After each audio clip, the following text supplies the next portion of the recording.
I want more bullshit theories, not gonna lie. The stupider the better. That shit hypes me up, LOL. Hey, you came to the right place, man. Yeah, but what theories were you talking about for that? If you come after my Statue of Liberty theory, I will find you. Whoa. No, it's fine. I get the sentiment. I appreciate it. Brilliant.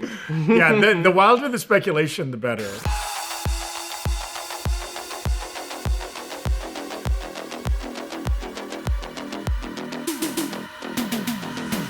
Welcome back to the break room. Last week, the Fantastic Four trailer launched. And here at New Rockstars, we were all over it with our reaction, our breakdown. We talked about it here on the break room. And with so many theories and thoughts, we thought it might be fun to respond to some of your YouTube comments in today's comments inspired video. A name from our staff members, John Costa and Joshua Hurd, who used to do like a goofy podcast version of this. And it was like my favorite thing that year that New Rockstars ever did. So we're trying to keep it alive here. But, you know, all rights paid and due to Joshua Stephen Hurd and the estate of John Costa. Rest in peace. I don't know why I said that. John's literally over here just loading a six-chamber revolver. For who? For me, of course. Oh, okay. To get revenge after the stream on Sunday night. I mean, we are now a spy versus spy here at the New Rockstars HQ. Of course, joining me at the desk here is Zach Huddleston, who found a lot of those comments. Thrilled to be here. I read every comment. I love them all. I eat them up like breakfast cereal. What's your favorite one? My favorite comment? Yeah. Or what's your favorite comment flavor? Oh, Weetabix? I don't know. That's pretty good. Okay. It's for somebody commented, we put this in Slack. Was it that somebody was monitoring the chat mocked British people in a recent break room stream?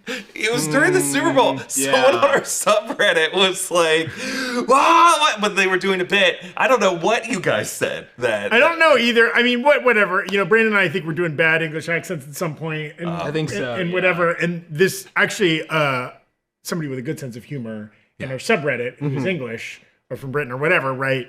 Oh, finally got it. They're anti-British or something like that. And they screen grab the exact moment or something like that. Interesting. But yeah. Hey, check out our interview with the directors of Wallace and Gromit coming up. Speaking of, if you think we're Anglophobic, just watch that. We're not. We forgot to shout out someone else here on the desk. It's Captain America, Brave New. Oh wait, no, I thought that was Alina. Evan Yee is here at the desk. He's the new Captain America. I'm the new Captain Wow, America. they'll give it to anybody. They really would. Yeah, they said Spider-Man.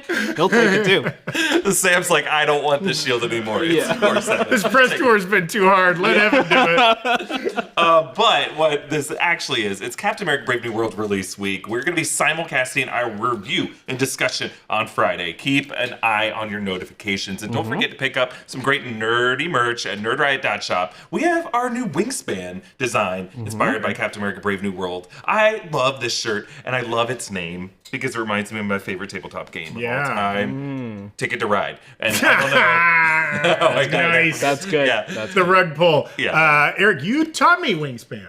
Really? I I thought you taught me wingspan. Maybe did Brandon teach both of us at the same Brandon time? might have taught both of us. That's right, wingspan. but we both Yeah. became obsessed over the same weekend. it's Yes, we so both good. loved that game. Yeah. Oh, we also got shirts inspired by Johnny Storm, fired up. We got a Devour of Worlds Galactus shirt, so many great things. We also have pillows now. Oh, that's right. You're going to see those on the Shout Couch in future reactions.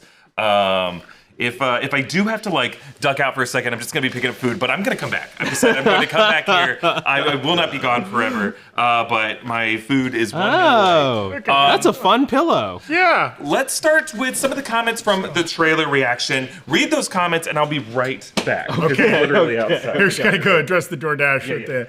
I'm now sitting on one of the Nerd Riot pillows. Oh. It's great. Great. I feel a little taller, a little softer on my bum. Does it make you feel like you're taking piano lessons as a kid? Did you have to sit on a yeah. pillow taking a piano lesson? Oh yeah. Oh, because piano benches aren't adjustable. Not a lot of them. Yeah, I was at a fixed that kind of one. makes So I had sense, to sit right? on a bunch of phone books. Yeah. Oh, I never thought about that. No, I never played any instrument. I have no musical skills whatsoever. As anybody who's ever heard me try to improvise a song in the break room knows. Why don't we go ahead and start? Eric will jump back in whenever he gets here. yeah, again, these are real comments left by real users on videos uploaded in the last 7 days on either the New Rockstars or the Breakroom channel in after the Fantastic Four trailer release. From Ragnar5522, great username. There it is on screen. This dude and Erik are a great duo and play well off of each other. IMO. First time I've seen the two in a video. Great reaction, mini breakdown. I love that that Ragnar said this dude and Erik, and that Zach, you were the one that found this comment. Oh, yeah, You decided to I think it was the only praise I could find for myself, so I was like, I gotta capture this. Wait, Zach, is that your burner? Well, no, move on. Did you misspell Erik on purpose to cover your tracks? Well, thank you, Ragnar. That was a very kind thing to say. And you know what?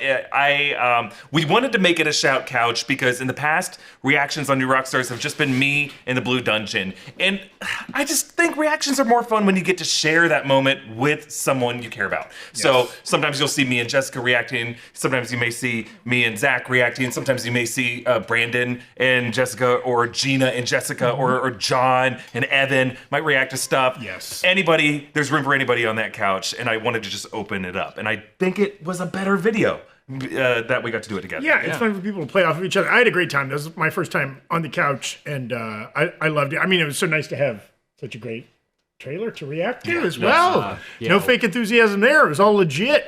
Our next comment from A_SeanBoy1318. I don't understand all the hate for the Thing. He literally looks the most accurate he's ever looked on screen. And from some there were a lot of comments, right? People, talking about the Thing and the look and the voice, right? Buffy Summers on another video said, "Doesn't anyone see the penis on his head?" Hold on. Whoa. I didn't see it, but maybe you're just seeing it like a hidden Mickey everywhere. Was this a hidden Dickie? Was this a fan edit that I didn't see? I guess you found like the comment. His brows?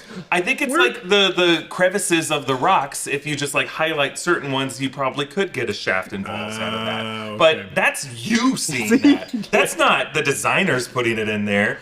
But hey, it's fine if you see that. No kink shaming here. I will say, you went off on multiple pieces of content last week, kind of like already presaging the CGI criticism to come, right? If anybody has issues, and in some of our video comments, people had issues with the CGI. It's tough, and you really rightly pointed out, trailer CGI is always going to face a lot more criticism than film CGI because everything's taken out of context. You only get like 60 seconds to really we are leaders in the micro diagnosing of trailers, right? We're scanning every frame looking for details. So people are always going to be more critical of those quick glimpses they get of a character versus if we're watching the Thing in his rock form for a 45 minutes of a 2-hour runtime or something like that, like it will wash over you and you will probably have no issues with it, right? Yeah, I also think there's, they can be clever about the way they unveil these visual effects to us. I think Marvel in the past has done things like splash image, character walks into frame, looks directly at camera, says something cool. And that's when we're going to be the most scrutinizing. MODOK had that appearance in a late Quantumania trailer. Natalie Portman in the Thor Love and Thunder trailer had that. If it's just like here's the character, like you better be ready for that thing to look perfect. But here, they were able to offset it by just having the Thing interact with Herbie, another practical effect that looks practical, tasting something. And I think just the fact that he's tasting something, we can relate with that moment of just tasting pasta sauce and thinking it needs some more seasoning. And so it takes us away from judging it too much. I think most of us. It's also not a full body shot. So then, you kind of just get to kind of take in his hand in his head kind of a thing. And agreed. There is no real world equivalent, right? There's no Rockman who exists. Exactly. As opposed to like sometimes when they do CGI humanoid or animals or whatever, right? Like that I feel like can get me more into Uncanny Valley, whereas like I don't have Uncanny Valley issues with the Thing per se. Yeah, I think just the design of it to give him the big thick brow, which is the most comic accurate shape of the Things that we've seen on screen. And a lot of like fans of the thing relate to the Kingdom Come, or the Alex Ross, I should say Alex Ross, Kingdom Comes DC, Alex Ross the Marvels, sculpture, and that is a 3D rendering that already exists in the real world, and they almost just took that directly and built the Ebon moss-bachrach version of the head off of that. And I think that's a big part why it works. Yeah, for sure. And it's funny, I thought this comment was really interesting. It's Boy You Know, leave a comment saying, the thing sounds almost exactly like Mark Ruffalo and Bruce Banner. I think that more has to just come from the fact that this is like another character that occupies the same physical space and size, or very similar. I would like to hear though Mark Ruffalo and Ebon moss-bachrach's voice back to backs. They also have kind of similar, kind of dulcet toned voices, kind of chill delivery with kind of like a lower register, kind of soft voice, kind of. It's a soft, rounded baritone, urbanized. So by that I mean Ruffalo sounds like a guy from New York. Ebon moss-bachrach is doing a more New York affectation. In The Bear, he does a distinctly Chicago affectation. So I think just that's maybe why. And the fact that it's coming out of something that you perceive not to be a real world, I think might be why those wires are getting crossed. Yeah. Can we just say real quick, a lot of people are like, they wanted it to be a deeper voice, but the MCU smartly is staying true to their own rules, because the past time we saw something like this, it was Korg, and that was Taika Waititi's untainted voice coming out of Korg. So shouldn't it also be Ebon moss-bachrach's untainted voice coming out of the thing? Yeah, I think so, right? I mean, and also, you know, you bring up Korg, the Legend X left a comment saying, I'd like to see Thing and Korg have a Disney Plus show, with Korg having his husband Dwayne and a kid. I think it would make for a funny buddy comedy. You think they're ever gonna meet? Are they ever gonna meet in the MCU? It's a terrible idea for a show. Or sorry to Legend X. Between A Rock and a Hard Place. I'm trying to think of a good sitcom. Between A Rock and a Rock Place. Rock hard. Yeah, also back to the Thing voice. Yeah, it was a frequent comment. We didn't grab most of them. People being like, the voice isn't right, the voice should be deeper, the voice should be gravelly. Somebody even said, like, the voice should sound like rocks pounding together. No. Like, no, it shouldn't. That's right. Yeah. His eyeballs are not made of rocks. His larynx is not rocks. I think that's right? a wet tongue in there. Because we do see a tongue as he's tasting the sauce. And I couldn't tell if it's a rock tongue or like a fleshy tongue. And like, if they wanted that, they would have hired Tom Waits or somebody else who's known for their ridiculous gravelly voice. Even Vin Diesel, whose Groot performance might be more in line with what people thought the Thing should sound like. Right? Extremely low, extremely gravelly. Yeah. But that's not it. And again, I said this in our break room reaction.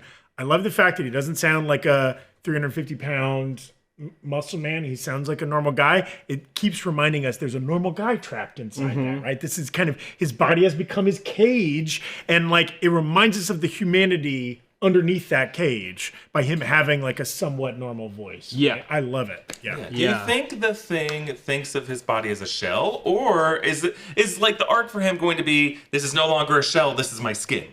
You know? Because like, I don't think of myself as inside of this overly pale, puffy skin of mine. The skin is part of me. The skin is as much part of me as everything else is. Yeah. The tissue underneath. So you're saying like over the course of the film, the Thing might take ayahuasca, might kind of like, you know, like leave his body and come back and then feel more at home in it? Yeah, could be. I'm wondering what the aha experience will be. Will it be finally Herbie getting the sauce right, and he uses some crazy ghost pepper from North Carolina that makes him go, woo! And steam comes out of his eyes, and out of his ears, and he's like, wait, if I was made out of flesh, I would have died. But the rock of me. Is it like the rock tongue needs it to be extra spicy to cut through to his taste buds? Like if you've been a lifelong smoker, right? And your taste buds are kind of dead. Sure. Even older people, like they have less sensitive taste buds, thus they need more salt, more heat, more whatever to kind of... Yeah, he just has his own kind of like hot sauce on the side. Everyone else gets like normal tasting meals, and he's just got like a bucket of magma. It's just not enough. It's mostly sand. Yeah. I want to shout out our sponsor, Prolon, whose 5-day program gives you the tools to get your health goals back on track after a Super Bowl Sunday of nothing but junk food. They've got a science-backed plan that makes it easy to stay focused and achieve real results. Prolon's fasting mimicking diet is a revolutionary plant-based nutrition program that nourishes the body while making cells believe they're fasting. We did Prolon's January fasting challenge and loved it. Enough so that we're going to do it again this month. The 5-day program includes snacks, soups, and beverages designed to keep your body in a fasting state. No guesswork or planning required. Plus, you get motivation and guidance from longevity and nutrition coaches. After just a few days, you get more energy. I was feeling better, sleeping better. I woke up just feeling better every day. Plus, once I was done with my 5 days of Prolon, I felt less tired after meals. It was really good. The program was researched and developed for decades at USC's Longevity Institute and is backed by leading US medical centers. Prolon helps support healthy blood sugar, enhanced skin appearance, fat loss, and improved energy and focus post-fast. 3 consecutive cycles of Prolon have been shown to reduce your biological age score by an average of 2.5 years and your waist circumference by 1.5 inches. To help you kickstart a health plan that truly works, Prolon is offering the Breakroom listeners 15% off site-wide, plus a $40 bonus gift when you subscribe to their 5-day nutrition program. Just visit prolonlife.com/breakroom. That's prolonlife.com/breakroom to claim your 15% discount and your bonus gift. Once again, that's prolonlife.com/breakroom. Let's zoom out and talk about the Fantastic Four in general. We got some different comments around that. The Brilliant Brick sounds like it could be a burner for the thing. Yeah. I said, I want more bullshit theories, not gonna lie. The stupider the better. That shit hypes me up, LOL. Hey, you came to the right place, man. Yeah, but what theories were you talking about for that? Was that on the break room? Was that on New Rock? If you come after my Statue of Liberty theory, I will find you. Whoa. Well, he loves it. Whatever. Yeah. I think But it's it's like not bullshit. Oh, okay. No, it's fine. I get the sentiment. I appreciate it, brilliant. Yeah, the wilder the speculation, the better. Is this early in a film's press cycle, right? Where we don't know what the movie's going to be about. We haven't even seen half the characters. That's when it's most fun to wildly speculate, agreed. right? What if they had released this trailer and we didn't know Robert Downey Jr. was going to be Doom? Oh. And we didn't even know that Doom, was in the plans. They hadn't even released that it was going to be Avengers Doomsday. It was just called Avengers 5. Yeah. Oh. That'd be interesting, right? I would still be excited for this film based off of the trailer because, when we were watching the trailer, I was not thinking where's Robert Downey Jr. Doom? I don't care about him in this story yet. I don't need him to be even in this movie. I think it works based off of these 4 and Galactus. Like that, to me, I just want a true comic accurate, fun, well-casted team of the Fantastic Four, and we've not gotten that. A lot of people defend, I don't know who they are, but a lot of them do exist, defend the 2005 and 2007 films, and I think there are things about those films that work, but you cannot defend what those movies did with Susan Storm. Susan Storm has never been given proper big screen treatment. Yeah, and you can have nostalgia for a property. Like if you were in high school or at some kind of pivotal time in your life when those movies came out and they meant a lot to you, that's fine. You can still love them for that and acknowledge their incredibly limited. Oh yeah, 100%, 100%.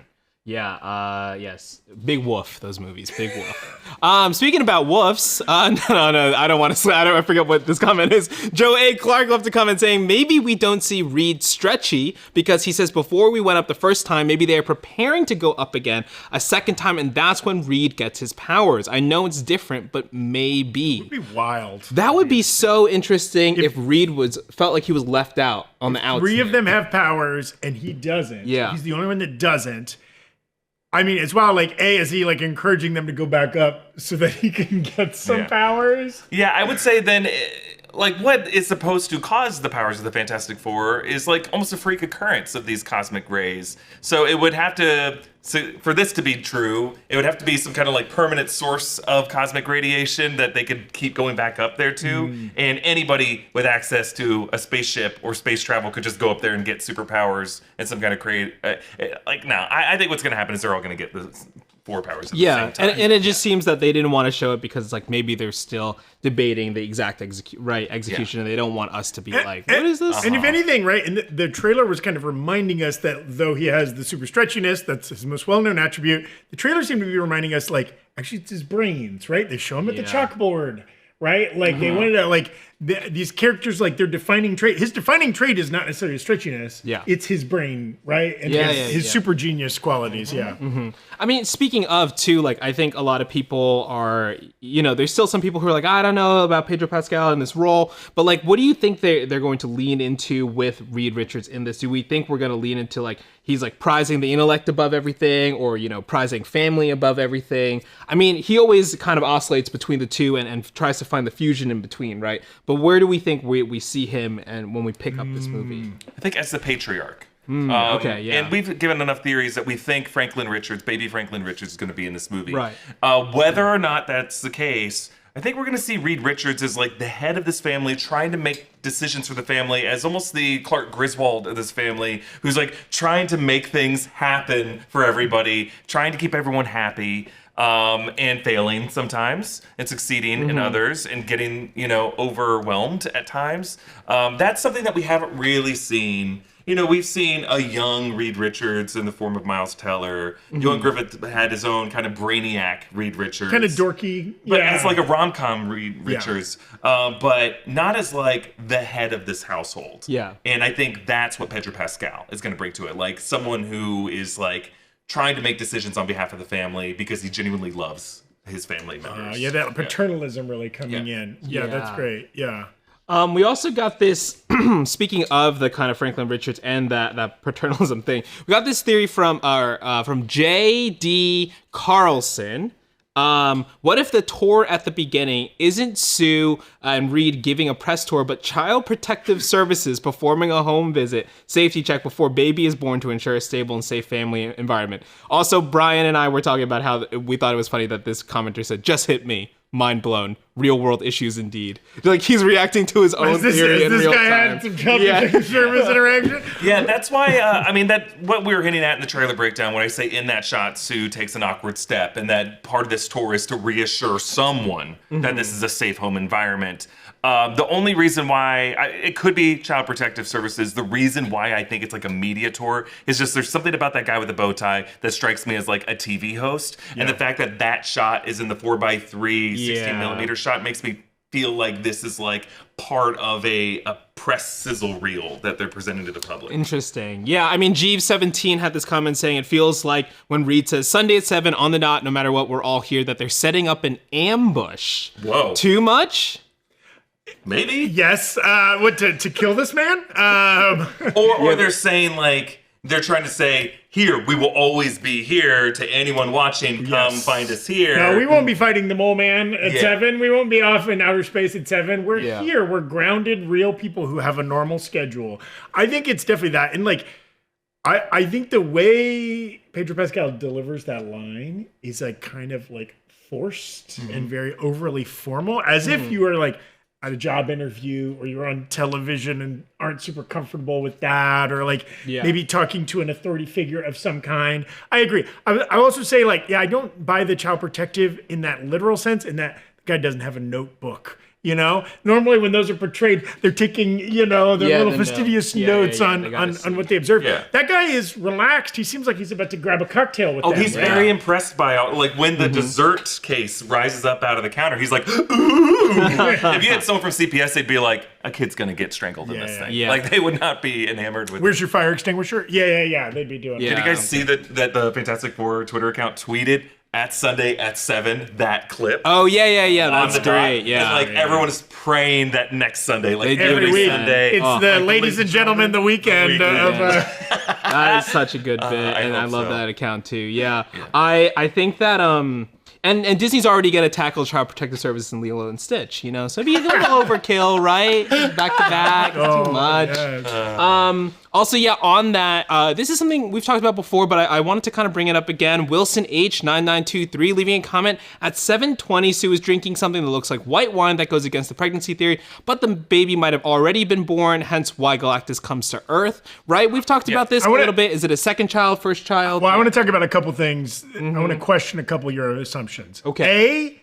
It's okay for pregnant women to have alcohol.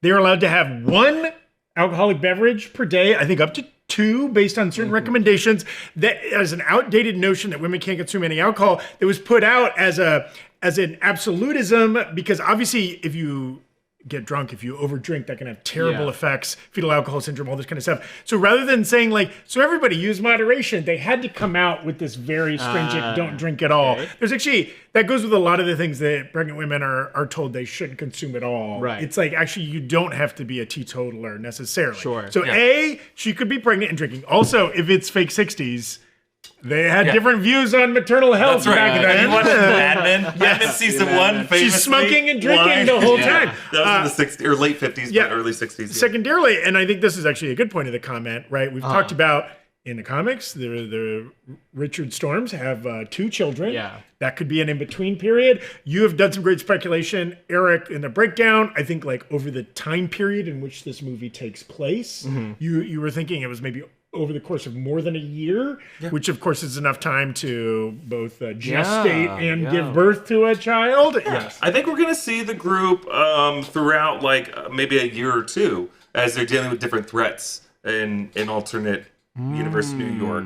So a lot of time could have passed, also, that wine, that alcoholic beverage could be a beero. That's right. Shout out to Tom Holland's NA beer. Yeah. You never know. Do we get an old Tom Holland in the 60s universe? Wait, what? Yeah, because it would be too early for him to have been born. He would have to be old now to have invented bureau. Oh, so when they travel to the 616, they're gonna be like, "Wait, what?" And he's not Peter Parker. Not Peter Parker. No, Tom Holland. Yeah. I don't know why he has to be old. No, he has to be because we've missed the window in which he was to be Midway born. through the movie, Kevin Feige steps on screen. He's like, okay, I have to explain why Robert Downey Jr. is Dr. Doom and why there's an old Tom Holland shilling his non-alcoholic beer to you, the audience. Yeah. Old Tom Holland. Old Tom Holland, he's got that NA beer, and his dating's in Zendaya, and they're both coming here. Okay. Incredible. Also, so women can have up to 1 glass of wine, when they're pregnant. Also, up to 100 milligrams of caffeine a day. They say that women can't drink coffee or cold brew. They totally can't. Just keep in moderation. Yes. One of our sponsors today is Mando. And if you smell like a sweaty linebacker and would rather smell like a good smelling linebacker, Mando's the brand for you. Okay, Mando's whole body deodorant comes in 3 forms: invisible spray, solid stick, and invisible cream. It is clinically proven 72-hour odor control. So it's perfect for long days at the office or long days live streaming, frankly. Since using Mando, my stink is on the brink. My funk has been debunked and my stench is quenched. Okay, Mando stops odor before it starts, and it's safe to use on your entire body. Any of the stinky bits, okay? Mando comes in 4 cologne quality scents: Bourbon Leather, Mount Fuji, that one's my favorite, Pro Sport, and Clover Woods. Mount Fuji has a nice crisp kind of citrusy vibe to it. Mando's starter pack is perfect for new customers. It comes with a solid stick deodorant, cream tube deodorant, 2 free products of your choice, like a mini body wash or deodorant wipes, and free shipping. As a special offer for listeners, new customers get $5 off a starter pack with our exclusive code. That equates to over 40% off the starter pack. Hi-yoo! Use code BREAKROOM at shopmando.com. That's SHOPMANDO.com. Please support our show and tell them we sent you. Smell fresher, stay drier, and boost your confidence from head to toe with Mando. All right, there's some other comments we want to hit to, and I want to hit some super chats and some Twitch stuff that we've gotten. Tim R. Super chatting $5. Thank you, Tim. Saying, I predict Johnny will be left behind when the rest of the Fantastic Four teleport to the 616, similar to Hickman's comic when Johnny is stuck in the negative zone. Any chance they split them up at the end of this movie? There's no way. That's wild. What would be the justification to do that? Also, that flies in the face of like a lot of speculation that their universe is doomed and will be destroyed, right? I mean, we could, even if someone's left behind, like they said, if it's a negative zone thing, or they could end up, Doomsday opens it, and that's why it's like, well, we got to work with these like super people we don't know because we got to get back to the rest of our family, and then that's where it's like all split up. And what people a are bummer though. I kind of want to see Johnny fight the most. Right? Yeah. I want to see him flame on and Kiki Punchy Galactus and Silver Surfer or whoever he needs to. Mm-hmm. Yeah. I think they will split up over the course of the movie, but I don't think we're going to end the movie with them in different realities or different realms. Just because once we see them again in Avengers Doomsday, it's going to be critical for that foursome to already be a foursome. Yeah. Just because we're going to see a lot of different groups. And to have one of the groups that has the number of them in the name of the group, I think it's just going to be hard if there's only 3 of the Fantastic Four. You get a quick, too much business to get. You get a quick joke, somebody pithy in the Avengers, maybe Doctor Strange or something, said, "Why are you called the Fantastic Four? I only see 3 of you," or whatever. But it's not worth it just for that joke. Yeah. Gabriel Wolf sending a super chat saying, "Hello, boys. Can't wait for Brave New World to finally continue the story from Secret Invasion /S." Yeah, a little bit of a tangent from Fantastic Four, but God, I mean, I hope we get at least one Skrull agent in Brave New World. I mean, the Skrulls were introduced as villains in Marvel Comics in Fantastic Four comics. They were like among the first 20, I believe. I really hope they show up. We got to know what happened to Gaia in Cap 4. We got to know. We just got to know. And from Kamino Koi on Twitch, and also thank you to other people who've been subbing on Twitch, IL, Star-Lord, OG, and Lil Bugaboo. Thank you so much. Lil Bugaboo! Lil Bugaboo, that's great username. I know your father, Mr. Bugaboo. Big Bugaboo. Kamino Koi saying, do you think Doctor Doom needs the Eastern European Latvian accent to stay true to the character, or something more like Julian McMahon's accent from Tim Story movies? We've talked about this a bit before. I think with Robert Downey Jr., they might maybe avoid that potentially, and also, I think we want to see him inhabit this character in the way that he thinks it would be best for him to approach it. Yeah. He's great as Tony Stark, right? He's had some great performances over the years. I don't know if he's great in Oppenheimer. I know he won the thing, but Whoa! It's like his best performance. I wasn't expecting that to be the hot take on this show. He does a better performance in Oppenheimer than he does as Tony Stark in any of his. I mean, I just think he was great in Doolittle.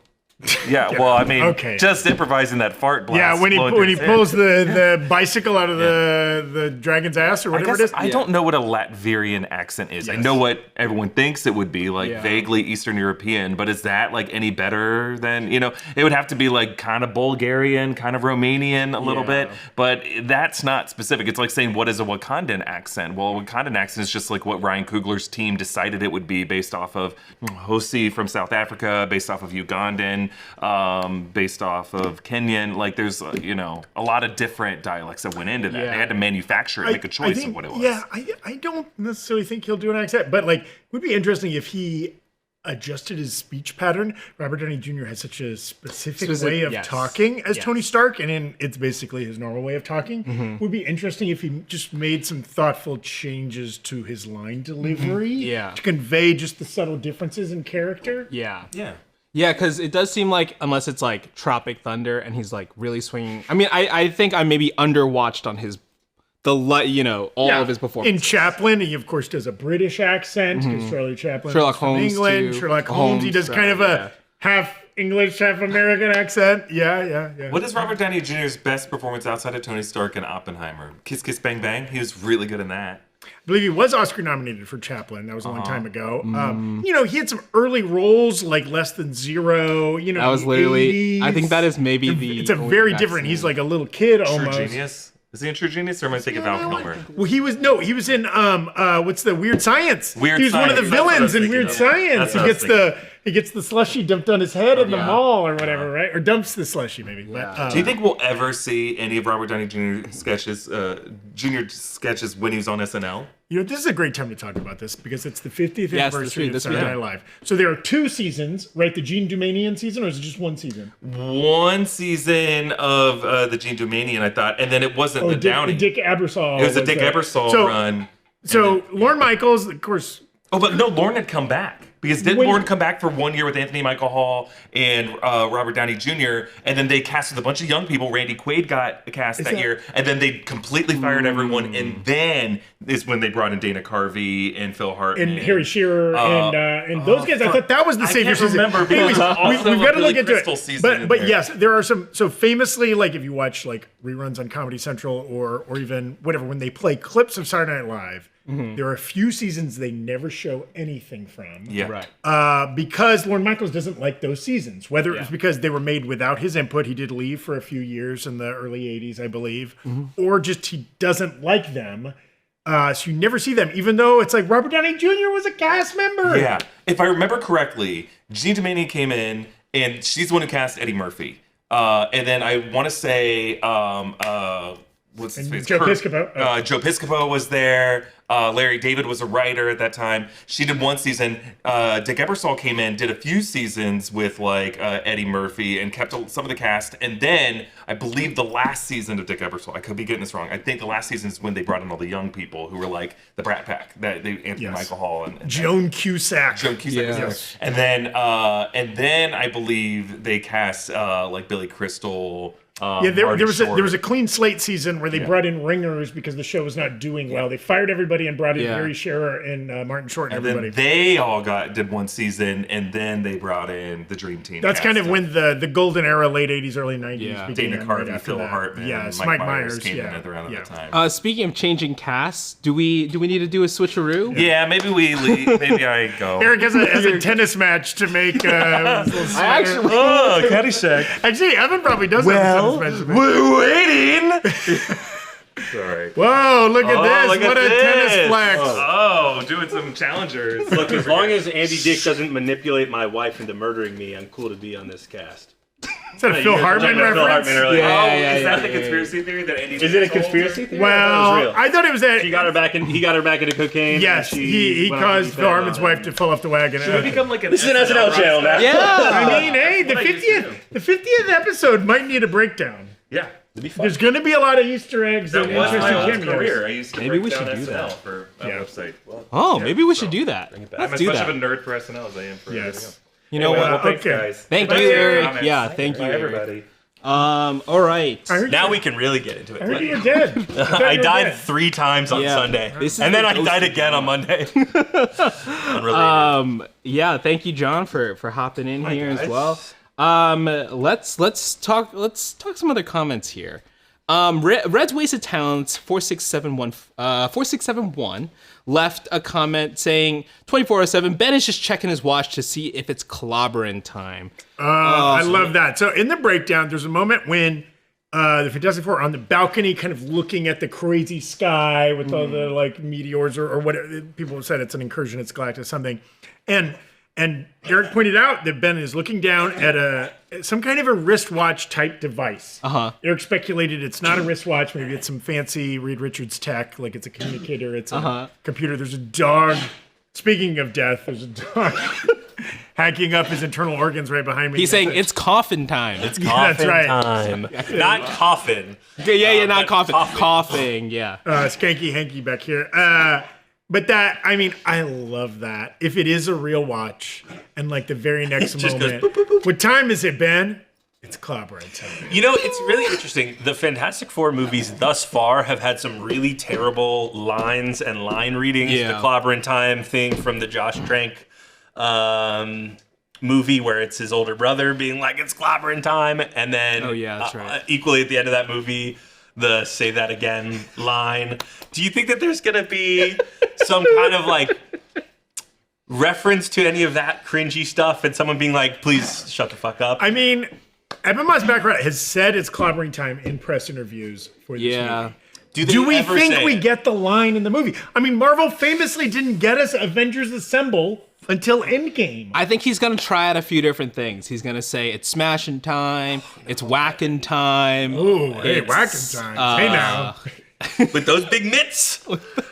Who said earlier that don't you see someone's head looks like a penis? Yeah, I missed that. What was the reference? They're saying something Who's about that? They just said the something rock about the rock, formations yeah, look genital like. Yeah, sure. But yeah, I mean, legitimately though, I think he will be like, they'll try a few different things, right? And Johnny will be like, you just say flame on, that's it. You just say the thing, you know, and he'll be like, Wait, and do I you guess think it's clobbering time. we get like it kind of foreshadowed maybe pre-transformation Ben is like horsing around with Johnny in the flight deck and is like giving him a noogie and said, come here, you little punk, it's clobbering time or whatever. Like, they said it. You know? The thing that the MCU has done successfully is like having the media name these characters. So I don't think that we'll get what should we name ourselves? The Fantastic Four. I think the media will call them the Fantastic Four first. That's a great point. So, you know, hopefully they can find some clever ways of still honoring this character's catchphrases, but also not making it So cringe. Yeah, maybe Ben Grimm will be live streaming and people will be sending in super chats about what to Yeah, they'll be say. asking him, how fleshy are you? There you go. Bone ponies in the chat or whatever. Bone ponies. Wow, it's been Is that so what we're long. saying? I don't remember. Bony anymore. horses, Zach. Bony horses. Didn't I still Bone don't know what it Pony- means. Me neither. Doesn't Bone Pony just sound better though? Bone Pony. Bone pony? Bone Pony. Bone ponies in the chat. Anyways, Felix Rivas 776 said the joke of Ben adding more garlic cloves to the sauce is clovering time. Did you order these in a particular manner? I think this is when I started giving up. It's clovering time because we all think when we think of garlic, Cloves. clove. Yeah. It's cloving time, Right. not clovering, right? Oh, yeah, that's a good point. Clover. Yeah, No, clover is incorrect. like green grass. Felix, you got work to do, my man. I know, but I like where your head's Yeah. at. I like the terrible puns. Don't take inspiration from me, okay? Yeah, Just move on. Find other teachers. One of our sponsors this week is HelloFresh, America's #1 meal kit. With HelloFresh, you get farm fresh, pre-portioned ingredients and seasonal recipes delivered right to your doorstep.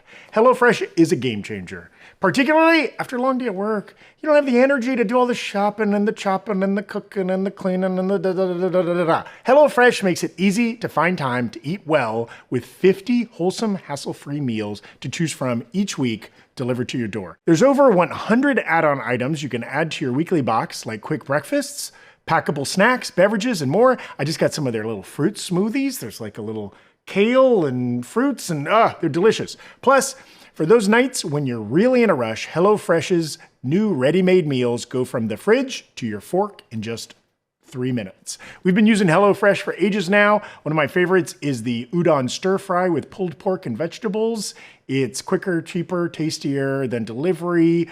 I just cooked a burger that they sent with like burger and fries and an onion jam. You cook these onions down, you add a little balsamic. It was sweet, it was savory, it was delicious.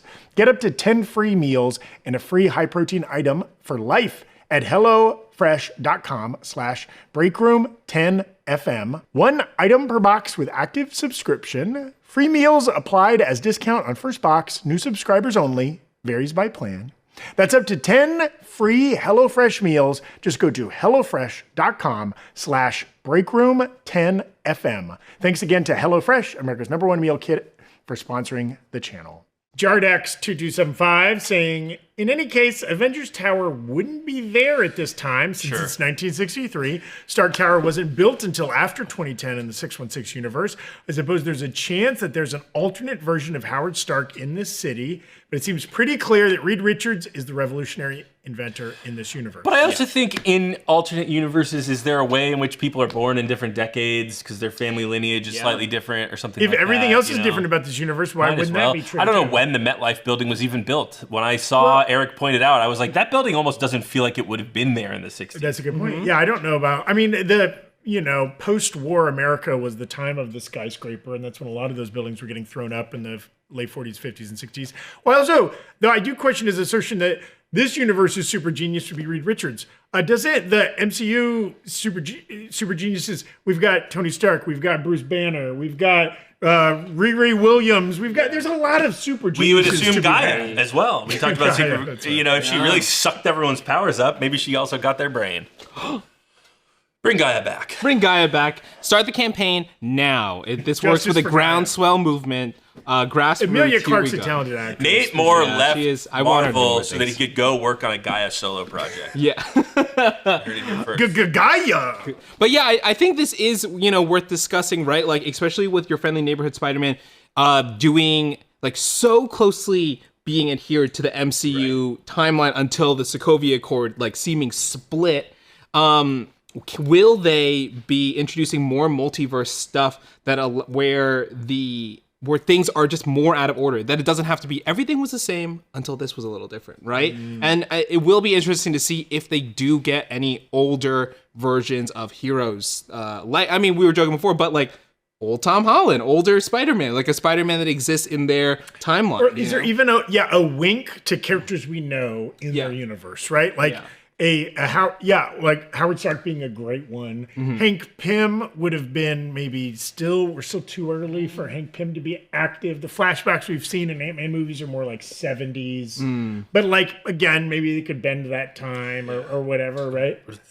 Theoretically, T'Chaka. there's a Bucky running around killing. Yes, maybe there's a Stark. Are they gonna call out it? Is Wakanda a known entity to these people? Is Sokovia a known country in this universe? Right? Like, we're gonna get any references, or is it just like we're gonna keep it siloed and Fantastic only? I think the references we're gonna get are to classic Fantastic Four villains, like we've already discussed, and they're not going to do so much characters that we know from the MCU or even the Fox X-Men universe, because they have an opportunity to tell a kind of clean story before introducing them to those characters in Doomsday or Secret Wars or whatever it is. I think that they want to be able to like play in this little mushy universe that has no consequences to the rest of the MCU, and then jump later and do all that stuff. And it's a great point. Even though we are inevitably in line for some kind of a multiversal story, the storytelling of this film will not be multiversal, right? Like, it ends and they get sucked in, or maybe at the beginning of Doomsday they get sucked in. But this is not about that. This is about this place, this story, and this time. Yeah. Right? I mean, I think you want to set up these 4 characters as best as possible, right? And like keep it well contained, right? Yes. Like there are definitely people out there who are probably like, after Endgame, I'm gonna give up on the MCU. Like, I think I'm good. Like, I don't need to see where they're gonna go. And maybe they've just like missed the rest of the movies, but they're like, Fantastic Four? Deadpool and Wolverine? Yeah. I'm back in, right? Yeah. There are people like that, yeah. We saw that shot of Reed at the chalkboard doing all the multiverse stuff. There's obviously, Reed being a very intelligent person and scientist, all that kind of stuff, and an astronaut at this point. Obviously, he could be working on independently multiverse stuff at that chalkboard. But I do like the idea that maybe he's not thinking about that immediately until Galactus shows up, or the Silver Surfer probably first. And then has to be like, well, I got to get the fuck out of here. Yes. And I got to figure that out right now. And that's why he's like doing this whole sprawl of like, okay, I got to figure all this stuff out and doing multiple different things. I mean, it would be really interesting if he like knows like kind of early on, he's like, we don't stand a chance against this guy. We're done. Like, we're toast. Yes. And he's in the background, he's working on all this stuff. And at the end, he's like, all right, guys, well, you're not going to like it, but we'll be safe. Everyone else. Yes, and it's a little, there are plenty of comic storylines that give credence to that. The Council of Reeds, right? Like, it's one of those where it's like, this guy's smart enough to realize like what's not going to work, and that like we can't save all these people, we got to save ourselves or save some version or whatever, right? And maybe we see a repeat of the line or the conversation from Age of Ultron between Tony Stark and Steve Rogers, where he's like, we're going to lose. And Steve is like, well, then we're going to lose. We're going to do that together too, or whatever, right? So like Reed being the person who is not the optimist in this situation and is a little defeatist would be really interesting. Yeah, 100%. And if he doesn't have a Steve Rogers character on the other side of things to say it's okay if we lose together, although Vanessa Kirby does say we're going to do this as a family. Yeah. If he doesn't have that Steve character, then maybe they just have to leave. Because there's no one pushing back on that idea of like, hey, we don't have to be defeatist. And he often Reed will act kind of like in his own interests as well, or like think it's like, well, this is what I think is objectively best. From an objective position, this is what's going to be best. And maybe that's what it is. Like, even though he does have this comfort network, it's like, I'm just going to make this decision. I'm just taking care of my family. Yeah, That's it. exactly. Yeah. Also, in the 60s, there were only 5 billion people, not the 9 billion people that we have now. So it's I don't know if any of that math is... 4 billion people don't need to die if we do it early. That makes sense. Anyways, I'm pregnant and I've had 3 drinks today. Whoa, John. Well, Zach doctor says it's probably a little past it, but speaking of the Council of Reeds, we've been, I'm sure there's lots of comments about it, as well as, in our Twitch chat right now, Just You Eagle asking, do you think we see Reed by the end of the movie interacting with another Reed leading the council? Obviously, very popular theory is we bring back Miles Teller as the Maker. It's kind of alternate form of Reed Richards. Another place my mind went, because it would be too random for that to happen. What if Krasinski's still alive? What if this happens before he dies? Zach is loving that idea. I don't like any of these ideas. Brian, cut that earlier in the thing. Here's your thumbnail. I don't like any of those ideas. Only in that would be wild. But I really like what John said. This can be a re-entry point for people to come back to Marvel movies. Yeah. Right? All of the marketing is this looks different. This has a different vibe. None of the faces you're used to in these Marvel movies, right? Yeah. Like this is an excuse to come back, not an excuse, not a here's your homework kind of an assignment. 100%. Which a lot of these, now that we're in this kind of late stage MCU, right? Like everything is homework. Everything is you have to have watched a lot of Disney Plus. You need to have, even just all the films at this point can be overwhelming for a casual. And they want casuals to still be able to enjoy this as much as the hardcores like us. And my biggest argument against that is this film comes out almost a year to the day after Deadpool and Wolverine.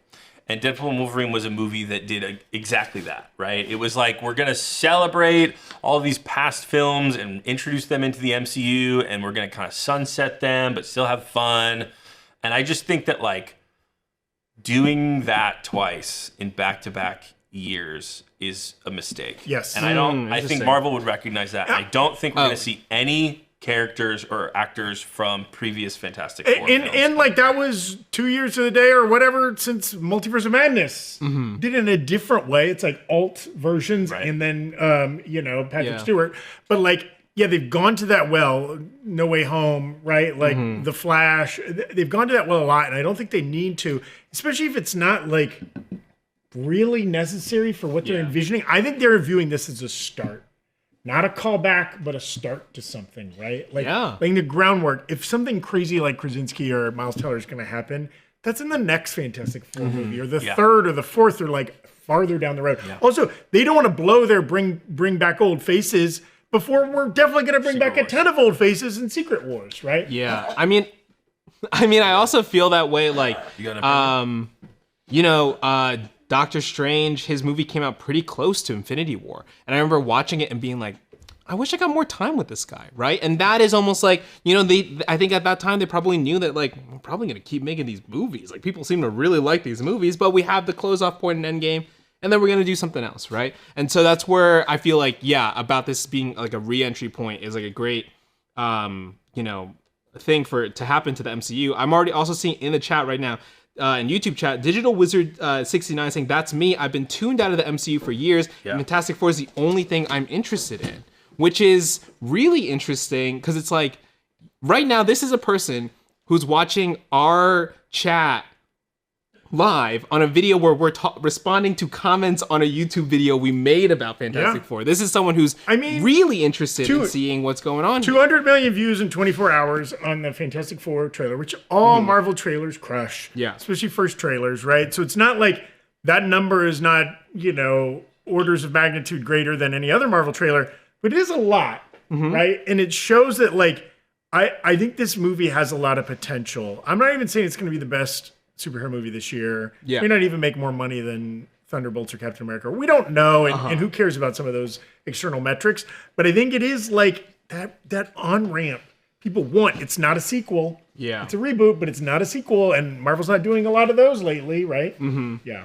Yeah, exactly. I want to get back into the best superhero movie idea as well, but also this comment on the break room discussion from Kyle Lennon saying, I wasn't over or under, just whelmed. It is an average trailer that could be for any movie, same Marvel tone with a 60s vibe.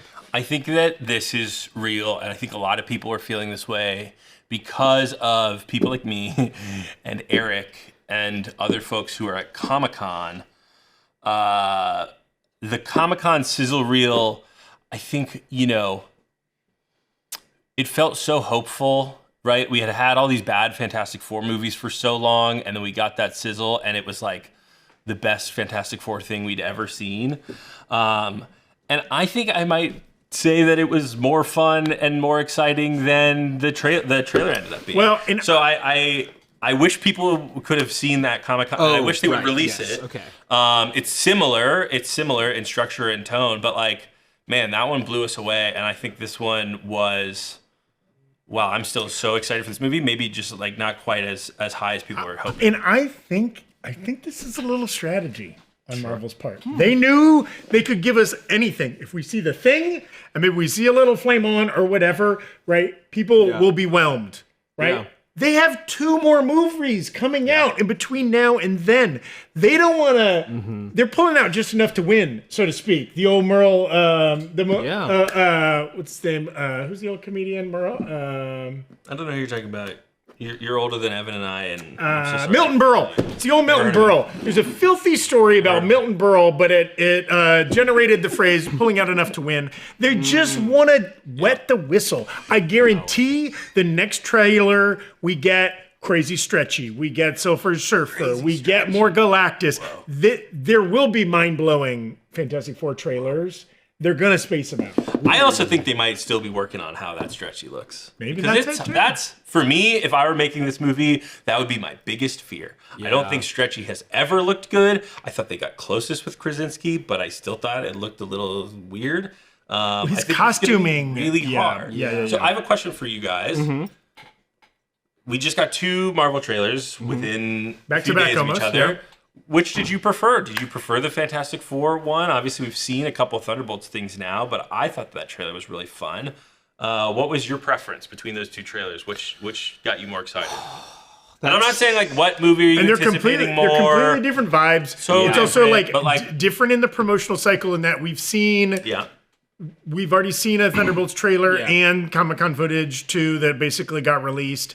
I mean, I've loved all of the Thunderbolt stuff. I gotta say, the first trailer with the Pixies, I think for me hit a little harder than the newest one. Just the needle drop is different. This one felt more of a Deadpool energy and less of a badass kind of, energy. And I think I might have preferred the badass energy. I've liked them both. But I think the first one hit a little harder for me. I think this Thunderbolts movie, sorry, I mean, no. You want to hear. But I think the Thunderbolts movie could be like a Guardians of the Galaxy type of movie. And let me clarify what I mean by that. People didn't have crazy expectations going into the Guardians of the Galaxy. James Gunn wasn't really a household name at the time. Those characters were sort of like not unknown, but like were not Marvel's A tier or B tier or C tier. I think this movie could surprise people. The creative team behind it seems really strong. Everything we've seen out of it has been fun. But like when the Thunderbolts movie was announced with that lineup, everyone was sort of like, what? Is this a Disney Plus series? I think they're doing a great job in the marketing of not focusing on the Disney Plus origins of most of these characters. Because it's basically Black Widow 2. Right? And half of those characters are in Black Widow. That's right. Yeah, that's right. A movie that almost nobody saw because it came out in the pandemic and got dumped on Disney Plus or whatever. And it wasn't a great movie. And it wasn't great. But like, I love they're not emphasizing any of that stuff in these trailers. The movie as it's being portrayed is like, it starts with these, Wild Bunch style with these random, quasi bad guys meeting up, going on a mission. You don't need to know the lore. You don't need to know where they came from, right? Like they don't know each other.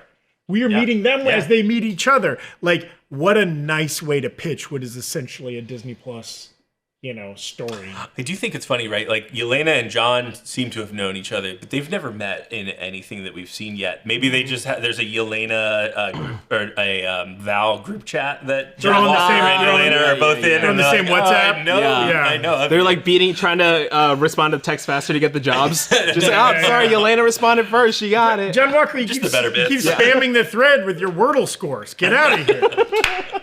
But I got it in one. No, you liar. Got it in one. He's deleting the emojis. He's logging in new accounts. Yeah, using the markup on iPhone to just like color them green. Evan, where are you at between those 2 movies? I'm gonna say Fantastic Four. I'm really doubling. I mean, I'm very excited for Thunderbolts. I think I even said that, in the tier list when we were ranking what movies we're most excited for, I said Thunderbolts was my most anticipated for this year out of the Marvel films. But I think the Fantastic Four trailer, I had probably a similar reaction to that you guys had at the Comic-Con footage. Seeing that, I was just like, whoa, I feel like this actually, we're going to be in good hands with this. Yeah, and that feeling, I think, was the most, that reassurance was like, we're good. We're in. And I really do like the way they structured that dialogue with Vanessa Kirby being like, oh, we are all people. We're the same people that we were before we got the powers. Or we've always been this way. And I quibble with the comment that it's like same Marvel just with a 60s vibe. Like, I can't think of another Marvel trailer that had the same energy as that Fantastic Four trailer. No. So like, I don't know. That trailer, we talk a lot about like how trailers are made and why they are made in a certain way, and even like I know Eric alludes to maybe some like VFX stuff that they're maybe doing with Vanessa Kirby's character to hide a pregnancy or whatever in the trailer. And this trailer for the Fantastic Four, like in comparison to the Comic-Con footage, when they rolled out the Comic-Con footage, they were very clear to tell us like none of this is anything real. The start date for shooting is tomorrow. That was bullshit, right? There's stuff that we saw in the rip reel or whatever you'd call it in the Comic-Con footage that is in this trailer. And lines of dialogue and things like that. And obviously maybe in rehearsals or whatever, where they put this together, they were asking people to do similar dialogue. But I'm certain that there was a line in the Comic-Con trailer. People can fact check me because it's kind of leaked online. But they say, Eben Moss-Bachrach says best looking or whatever in the Comic-Con footage too. So they were really similar. And I don't know. I think you're right, Zach. Like, the optimism of this trailer is something that I think is really good storytelling, to like have optimism, and then, turn it at the end. And that's probably a trope that we see often in just trailers in general. But to me, this felt also like a trailer that I could have. This felt like a real world trailer almost. Like, hey, there's going to be this crazy space launch that's happening, and there are celebrity astronauts in a universe. Like, that felt like a piece of marketing that could have been put out for the people in that universe. Even though it's a little modern, right? But like, if I was living in a universe where there were 4 famous astronauts that were about to go on a crazy mission, I feel like that trailer could have been, parts of it at least, something that like a space program would put out. Yeah, for sure. All right, I just want to hit a few last things. There were people sending in some super chats and things like that. Also, I love this comment from Deshair on YouTube saying, Fantastic Four will accomplish what they thought the Eternals would, the next step in Marvel movies. Very interesting to think that if the kind of movies after Endgame had really taken hold, how different the trajectory would have been. And if, I don't know, man. I'm about to go see a movie in 2 days that references the Eternals, so. Hey, that's right. Tiamat out there giving us all the fingers. Yeah.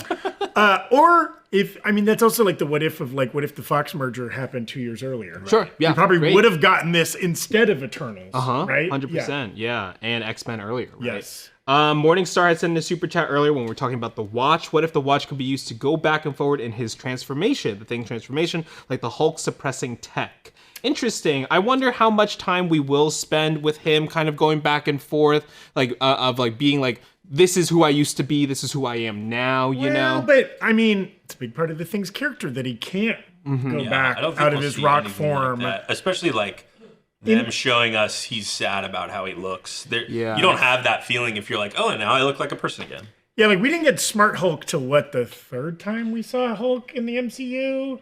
Oh, right? Like, that, right? Whatever. Yeah, I think you're right. It's kind of important parts of these characters that they're kind of trapped in this transformation. They don't have full control, right? Yeah. Gabriel Wolf had sent in a super chat earlier saying, what if when Cap and Tony went back to get the Tesseract, they created an alternate timeline with Fantastic Four and RDJ becomes Doom? I think this is all just multiversal. I don't think this is a timeline split. I also don't think that timeline works because he didn't go back that far. He went back to like the 70s. I feel fucking crazy that I feel like I'm the only person on the internet that feels like we're never going to see Robert Downey Jr.'s face as Doom. Oh. I think they like working with him. He's a very good actor. He's getting do things $80 million to do mocap. I don't think it's going to be mocap. He's got a mask on. They like his physicality. They like his line deliveries. Flesh face? I think that there's a very strong possibility that we just don't see Robert Downey Jr.'s face. Boom. This week we get the first trailer for Doomsday. That'd be fucking and crazy. It's Robert Downey Jr. in tight close-up. Disney's like, we wanted to send you some of the test footage. It's like, there's different versions of Doom where it's like, oh, maybe his face is like slightly baby scarred. Or maybe he's just disfigured and we just don't see Robert Downey Jr.'s face. Yeah. That's like, I think that's real. Yeah. Disfigured, I apologize. Not the right word to use, but you know what I mean. I'm curious. I think Because there's no reason for him to take it off. Yeah, it's a good point. It's a good point. People are freaking out and they think that it's going to have a connection to Tony Stark, and I just don't think they're going to go. I think it has to, otherwise you don't cast him. But that's fine. Yeah, we'll find out soon. All right, last question. It's just a little bit of a pivot, but this person was in the YouTube chat saying, I really hope they read my theory. Please, please. I was like, all right, well, hey, I'll give it to you. I'll give it to you with this one time. Just because a lot of people are asking questions, hard to keep up. If you give a mouse a cookie for Evan. Yeah. Now everyone's going to be like, please, Evan. If you give a moose a muffin, similar. Same author? Yeah. Probably. Yeah. Brandon Metro saying Sentry will gain powers with a super soldier serum enhanced by Baron Mordo's stolen magic power. Baron will make some sort of deal with Val, I'm guessing, giving us Void and Sentry. Brandon Metro, maybe I should have read that theory before reading it out loud. Well, I mean, here's what I like. The super soldier serum part of it, yes. I could see that. That makes a lot of sense in this world. But the super soldier serum, theoretically, I know that like that guy got killed or whatever, and there's not a lot of, but like if they perfected it. And there's there's also different versions. There's different formulas out there. Injected in someone. There's RC Cola super soldier serum. There's Diet Dr Pepper super soldier serum. And I do think like the magic element is interesting. I don't know that it needs to come from Mordo. Yeah, I mean, I know it does seem like the MCU is actively is interested in like more the mystical side of things right now with Agatha, but I don't think that this will happen with Sentry per se. It does feel like, especially with the kind of two-hander of the Brave New World, Red Hulk, and things like that, it just seems like, okay, why not? One more super soldier serum thing for two guys that also got super soldier serum, and a bunch of non-powered people, and one dude who really wanted it, Yes. I think John Walker is going to be my favorite character in this movie. I hope so. I don't know why. I hated him in Falcon. Just playing crusty, dry, straight man the entire movie. Yeah, he's just like so annoyed to be there. In case you missed it on the Super Bowl, Zach shouted this chatter out. They left a comment, the Illis 4K, saying Michael Giacchino really put his Giaconucci in this song. It's so amazing and brings up so many feels. I mean, you really just wanted to get that word in there. I don't even know that it makes sense in the context of your comment. Yep. But kudos to you. Kudos to you. Hey, thanks so much.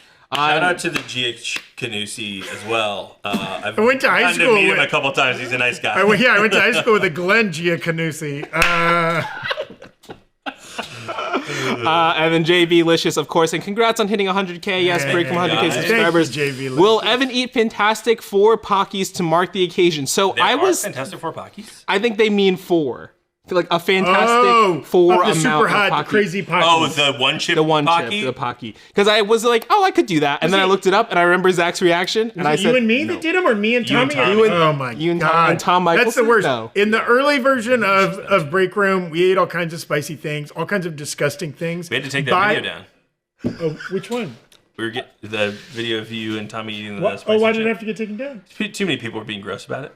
Oh, interesting. That was by far. I ate all kinds, manner of inedible, disgusting things for the Break Room.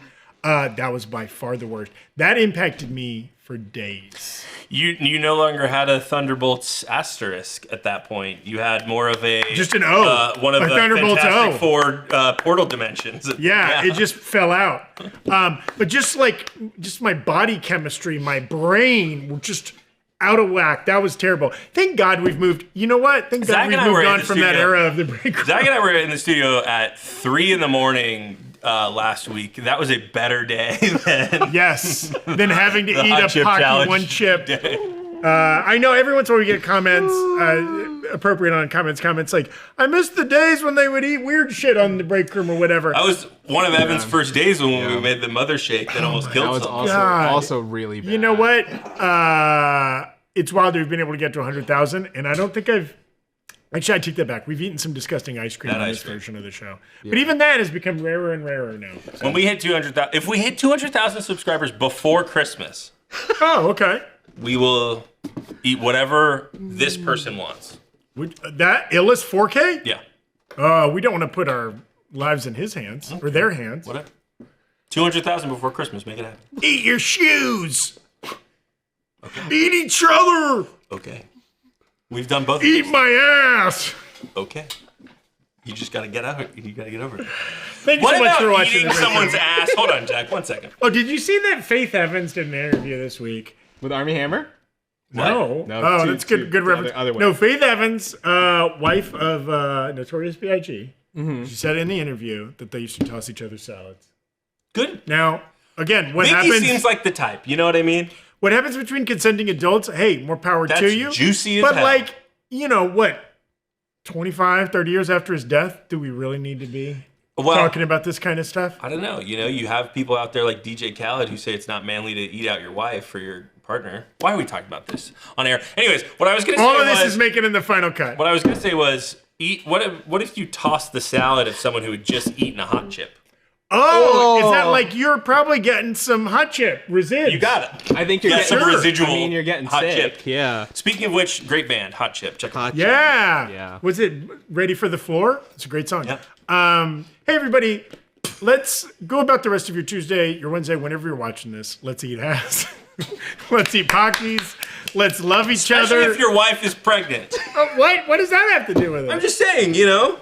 That could spur. Just be a good You know, partner. sometimes they say like if it's like late term and you know you're trying to like induce pregnancy, sex can sometimes do that. Whoa. I don't know about ass eating. I don't know what the effectiveness of that. Zach's is. baby came early. That's all I'm saying. Here's the thumbnail. This is still the YouTube portion of the show, or is this the Twitch? We're live. We're live on Twitch and YouTube.